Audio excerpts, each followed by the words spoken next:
تو مانا چل رہا اللہم انا نستعینک، اللہ ہم تجھ ہی سے مدد مانگتے ہیں۔ مدد کس سے مانگی جائے؟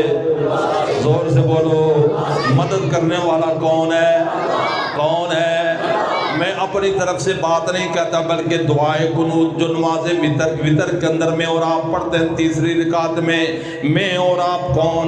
بلکہ میرے صحابہ، میرے علماء، صلحاء، ابرار، اخیار، اتقیاء، مومنین، متقین، مصلحین، حتیٰ کہ سید کائنات، امام کائنات، طرز کائنات، وجہ کائنات، جناب محمد رسول اللہ صلی اللہ علیہ وسلم جب وتر کی نماز پڑھتے تو آمنہ کا لال بھی فرماتے ہیں اللہم انا نستعینک،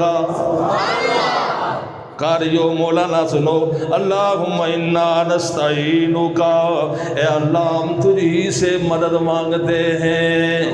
میں کون، آپ کون، اور کوئی کون؟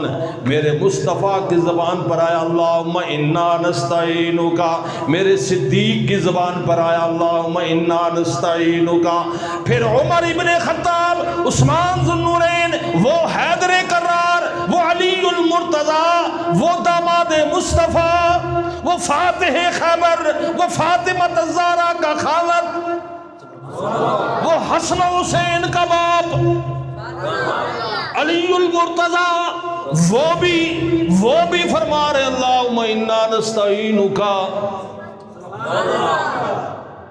یہ سارے فرما رہے ایاک نعبد و ایاک، کہتے ہو نا مدد کرنے والا کون؟ خاتم النبیین، سالہ دی ڈھنڈی آنے والوں مدد کرنے والا کون؟ ایاک نعبد، میں اللہ ہی کی مدد، ایاک نعبد، ہم تیری ہی عبادت کرتے ہیں۔ یہ قرآن بتاتا ہے لا تسجدوا للشمس ولا للقمر، ہو لوگو سورج کو چاند کو سجدہ نہیں کر سکتے ہو، سجدہ کرنا ہے تو واسجدوا للہ الذی خلقہن ان کنتم ایاہ تعبدون۔